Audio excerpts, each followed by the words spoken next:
Welcome into Raptors Night Cap, brought to you by Sterling Vineyards, leader in Napa Valley wine.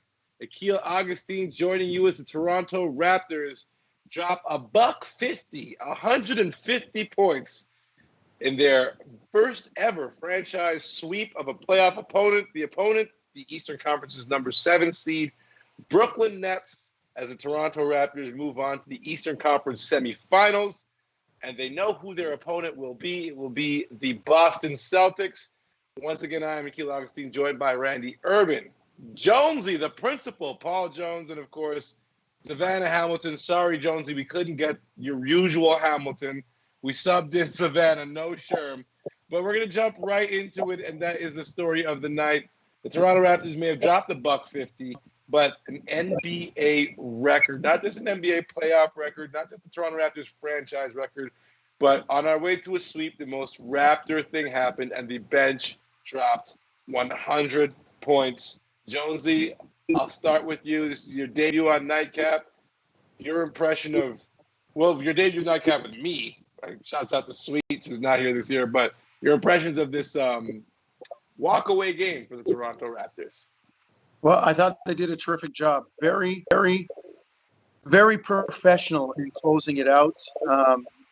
The Raptors had never had a sweep before in franchise history. They did a great job tonight, came out right from the start. I mean, you look at the first, I didn't even look at the fourth quarter, but they hung up 39 points in the first quarter, 38 in the second, 39 in the third. They were stifling Brooklyn on the defensive end. In years past, there were things called trap games in the Toronto Raptors. No such thing anymore in the last 3 or 4 years. They've taken a professional, workman-like attitude.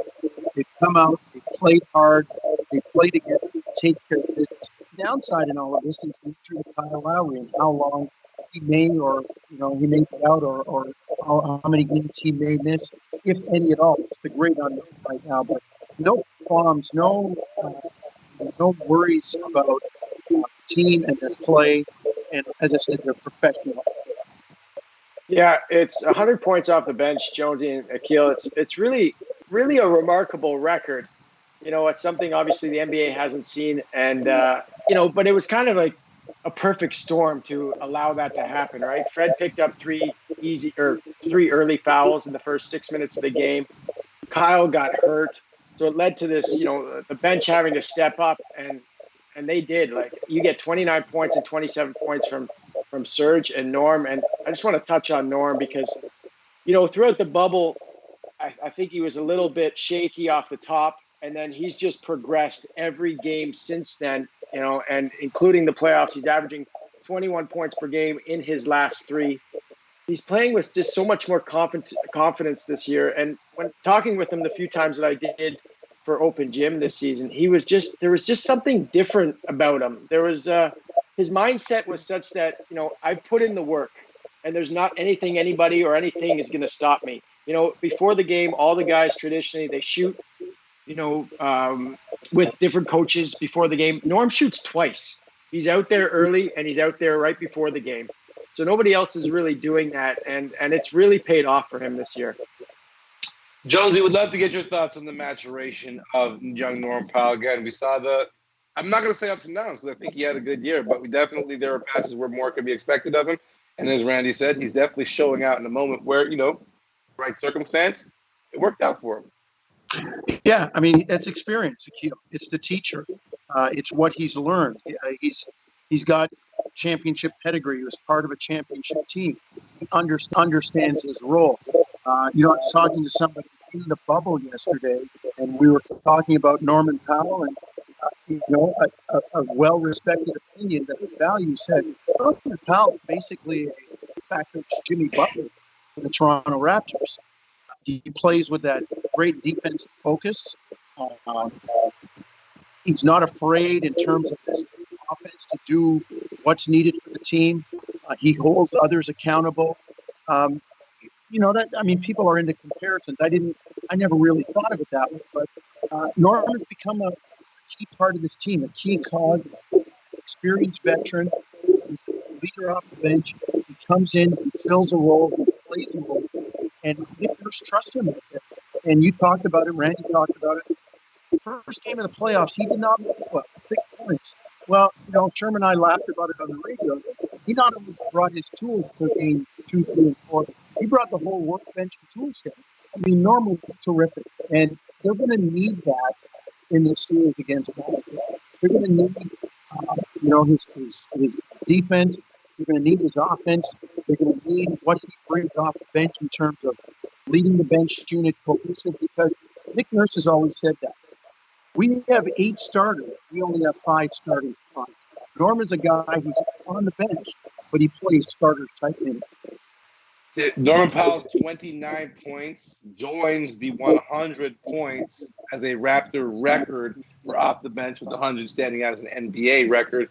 On the other side of things, Serge Ibaka, probably the most efficient 20 minutes of his career with 27 points and 12 rebounds. And I know that the Brooklyn front court is undermanned, but is there anything you can take out of this performance, Jonesy, and extrapolate towards the future?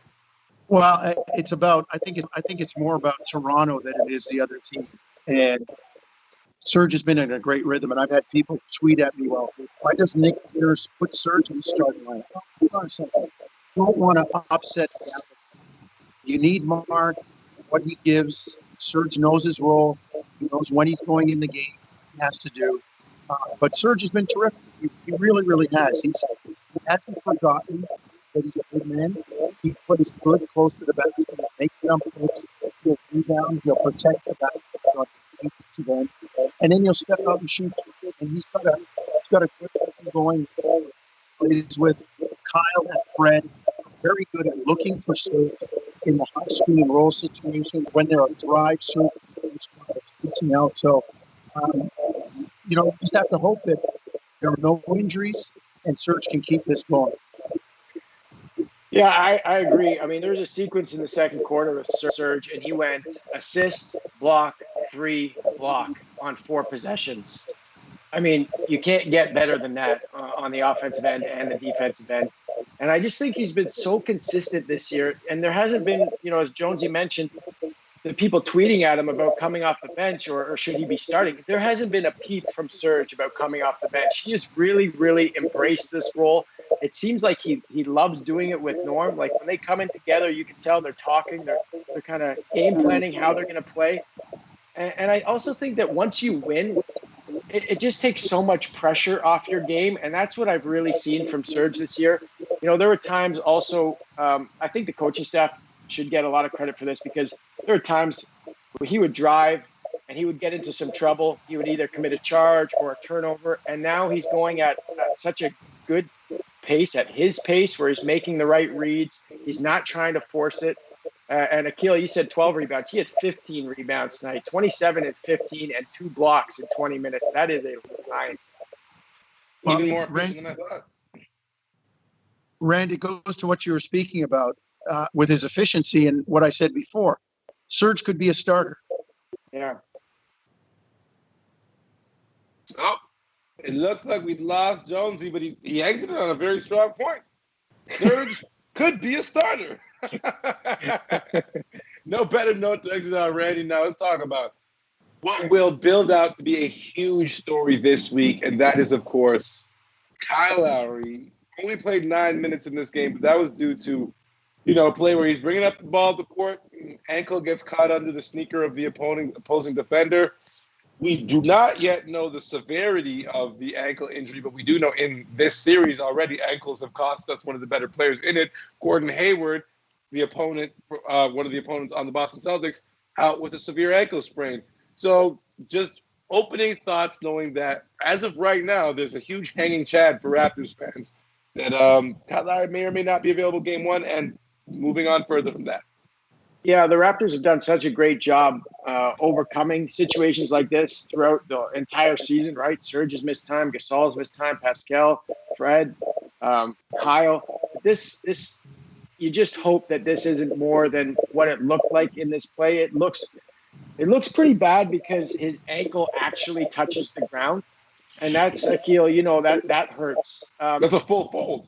Yeah, that's a full fold. And Eric Kareen tweeted, I thought this was really important. Like, let's just relax on the speculation here, because Doncic came back after one day and put up a 40-point triple-double in a game winner with an ankle sprain. And then you've got what you just mentioned, Gordon Hayward. He's gone a month, right? So this could be anything. Kyle could be practicing tomorrow. You just don't know. The one thing that goes against him, obviously, in this situation is age, right? 34 years old. Doncic is 21, so there's a huge difference there. Your body just doesn't bounce back. But also, I have seen injuries like this. I have seen guys roll their ankles like that where it hasn't been as bad as it looked, right? So that's what I'm hoping for. I know that's what all the Raptor fans are hoping for. That's what the coaches are hoping for. The Raptors will need Kyle Lowry to beat the Boston Celtics. Yeah, it's funny when you look at the box score of this game and you say, okay, $150, you scored 150 points. I would expect that Fred VanVleet and Kyle Lowry had huge games, right? Yeah. I mean, or at least, I guess you shouldn't say that because this is the Raptors and they play a completely different brand of basketball than that what is uniform across the league. But part of that story goes to Pascal Siakam, a guy that you would mark as, okay, he's going to go off for big buckets, a career high in assists tonight. And Randy, how important is that for him to get a career high in assists when right now there's so much pressure and so much focus on what he's doing with the basketball with his opportunities? If he can add passing as part of the attack plan, it makes it so much harder to shoot that early double and to really focus on him as an offender. Yeah, that 10th assist from him was right before the third quarter expired, right? When he gave it up to Davis and Terrence Davis banked in that buzzer beater. And I thought that was a shot that Pascal could have taken, the desperation shot. Nobody would have blinked an eye, but this is just a different kind of player right now. And I think his struggles, well, I'll say struggles in quotes. I really don't think he was struggling as much as everybody thought he was. Expectations. Right. And it allowed him to try to see the game a little differently, to take what the defense gives him. He's a willing passer. He's a good passer. And what I think you can agree with me on this, Akil, he's made a conscious effort to attack the rim and punish guys in the post, especially the last two games. And that is going to be huge for the Raptors going forward. And I think that's, obviously you're going to say, okay, what? He was 1 for 7 for 3. He has struggled shooting the ball for 3. But look, he shot 36% from 3 in the regular season. It's not like he just forgot to shoot or forgot how to shoot from distance. The numbers will balance themselves out one way or another. He's going to have a 5 for 7 from downtown, a 4 for 6 from downtown on back-to-back games. And all of a sudden, people are going to be like, oh, my God, this guy's the MVP again, right? So I'm not worried about him at all.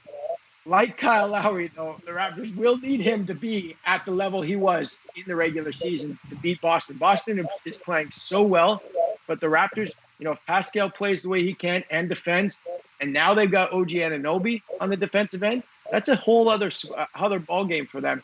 And when I look back at the 4 games that they played, or 3 games that they played before the bubble, the first game was the second game in the regular season. The Raptors were up by 6 going to the fourth. They gave up 36 and lost by 6. Okay, that doesn't happen generally. The Raptors usually tighten up on defense. So, there's something to be said for that game. The second game was on Christmas blown out. Pascal didn't play.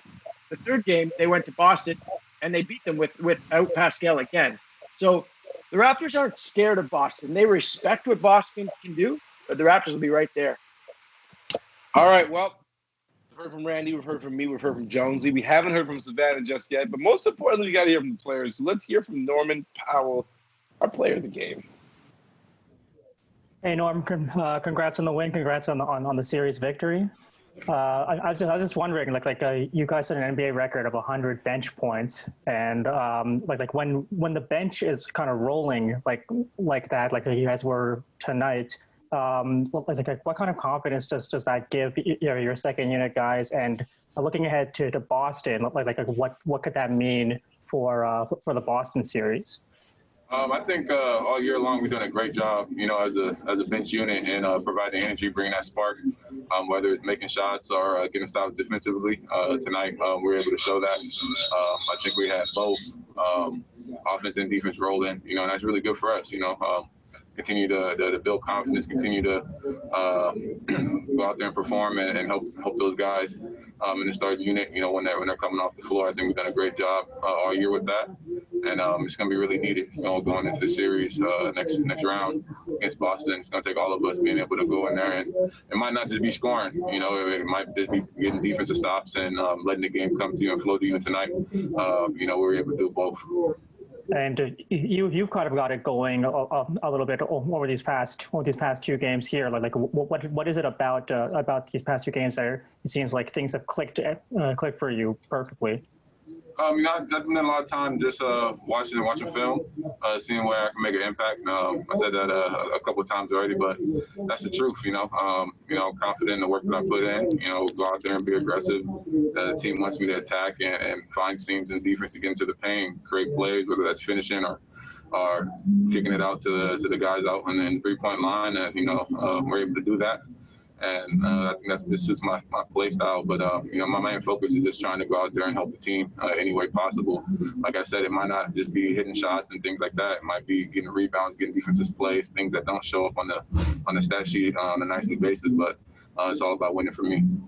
And just quickly, I would be remiss if I didn't ask about your mask. Is that from your own line? Yeah, this is just the mask. I have T-shirts, and I've been waiting to wear the mask. But it's part of my Black Lives Matter line that I dropped. So this is going to be coming out as well. Thanks a lot, Norm. We're going to go to Josh Lewenberg from TSN next. Hey, Norm, congratulations. Obviously, there are a lot of numbers that stand out from tonight, team records, NBA records, but the 39 assists, and most of the game you didn't have your starting point guard. For most of the first half, you didn't have Fred. How are you guys able to do that and move the ball so well without a traditional point guard on the floor? I feel like I'm like a broken record when saying this, but I think we just have such great confidence in each and every one of us that step on the floor, and we work the offense. I don't think it really mattered who's in the game. I think you guys seen that all year long, that we're able to execute and make plays and continue to win, no matter what it looks like. I think we've always had a fighting spirit, and once you have that and everybody collectively is playing for one purpose, which is to win. Don't matter who's scoring or what it is, who has it going that night, we continue to work, we continue to flow and trust one another. We're able to play like that, so we can have, guys in some foul trouble or, knock on wood, injury, whatever, but we're still able to play our brand of basketball and continue to execute the game. In years past, you guys have taken some time to get through the first round, and in a few cases, the team you end up playing in the second round has had time to sit and wait. Why is it so important? Why was it so important for you guys to get through this one quickly, especially with Boston now having swept as well? It was very important, like I said before the game, we're focused on what we need to do, and how we need to come out, how we need to play on a nightly basis, and not looking too much at what other teams are doing, but how are we going to play? Are we going to play our brand of basketball and go out there and make winning plays and win the game? But it's good for us to close them out. We knew that they were going to come and give everything they have. They're a young team and they got nothing to lose. When guys are playing with freedom, things like that, you're vulnerable for letting the game slip out. But I thought we did a great job of continuing to apply pressure and take their punches and their threes and whatever they do at us and execute down the stretch and make plays. And so now we're able to get a rest and focus on the next series. Anytime, Akil. All right, we are back. Just like the Raptors, they are moving on to play the Boston Celtics after a night filled with flight as the bench went off for a historic 100. Or what was Jack calling it? A honey? I don't know. That's not how I refer to it. I'll go with a hundo. But to keep us young, relevant, and current, we got to bring in our current, relevant young person, Savanna Hamilton, keeping us up to date online. What's poppin', Savanna? Yo, Akil, that's the nicest thing you said about me. I'll take it. Well, first and foremost, fine. Okay, it's gonna be like that. All right, so we got Michael Grange, who's also young and super relevant, tweeting from Sportsnet, saying the Raptors Celtics starts on Thursday and goes every other day from there. I'm excited. That's a quick turnaround. Game 7 would be Tuesday, September the 8th. I can't believe it's going to be September soon. Oh, my God. Michael Rangy also tweeted an update about Kyle Lowry's status, saying that Nick Nurse says Kyle Lowry had the arc of his left foot MRI'd, not his ankle. So something to keep in mind right there. Let's give some props again to Coach Nurse. Coach of the Year, NBA Canada tweeted congratulations to Nick Nurse on being named NBA Coach of the Year. Nurse becomes the first coach to earn honors in the NBA and G League. Matt Devlin, he also gave a shout out to the coach saying, what a moment. Congrats to Nick Nurse on being named NBA Coach of the Year. So well deserved, great leader. Hashtag we the North, man. And finally, so guys, give me your thoughts about Coach Nurse, Coach of the Year, man. Akil. Well, first off, it bodes well for myself being another G League alumnus. So I think for anybody involved in the G League, when you see the league just like validated and justified by people like Pascal and there are other coaches in the league, like the Nuggets, not the Nuggets coach, the Utah Jazz coach. Like guys like this really lend credence to the fact that the G League is doing great things. Hopefully, we'll have more players, coaches, and broadcasters coming out of the G League. Props to Coach Nick Nurse. Well, this was, in a lot of people's opinion, a risk for the Toronto Raptors franchise to pick Nick Nurse, and it couldn't have gone any better than when it's gone. Right, a championship. He was pretty close to winning Coach of the Year last year. I would have thought he wins it this year. The writers got it right. I know he was one vote from a tie for the votes from his peers a couple weeks ago, but this is well deserved, because if you think back at how many games lost due to injury that they had, and they still had the record that they did, they lost something like 200 man games due to injury, and they didn't have Danny Green, and it was a huge adjustment. And if you look at the Raptors roster from top to bottom, Norm Powell basically doubled his points per game. Pascal Siakam went from 16 to 23. Everybody improved. OG Anunoby had a breakout year, I think, especially defensively. And that's Coach Nurse. And what I'll say about him, what I think makes him a great coach too, is that he listens to his players, right? He's not somebody that thinks he knows everything, and he knows a lot. Like, there is a lot in his bag of coaching. But he understands that the players are out there, and he takes their input. He takes the input from the assistant coaches as well. Randy, Akil, you guys are out. So, right, I got to wrap up real quick, but just to wrap up and look forward to the playoffs coming with the Celtics.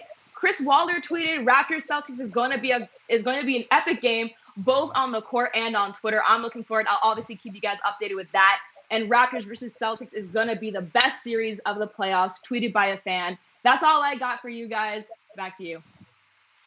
All right, Randy, quick thoughts on this matchup as we got 1 minute before we're off air. Well, I thought Philadelphia was going to give Boston a little bit more of a series. So I was hoping they were going to be a little bit more banged up and the Raptors had a little extra rest. But this is going to be a good one, Akil. I think this is the one that everybody wants to see. They have not met in the playoffs before. I don't think the Raptors are afraid of Boston. I don't think Boston's afraid of the Raptors. I think it's going to be a very well-matched series. I think the Raptors have the edge in the bigs, and if their guards can contain the big wings of the Celtics, then the Raptors will be in good shape. All right, all pressure on OG. It's the hard-to-guard Jason Tatum. I would just like to congratulate the Toronto Raptors, their very first franchise sweep. That's huge. Big business is coming for Canadian sports fans. But on this very special day, 8/24, I just want to go ahead and give a shout-out to my guy, Kobe Bryant, from the Lakers, last paper. Happy birthday, Kobe Bryant. Keep balling, everybody. Stay safe. On your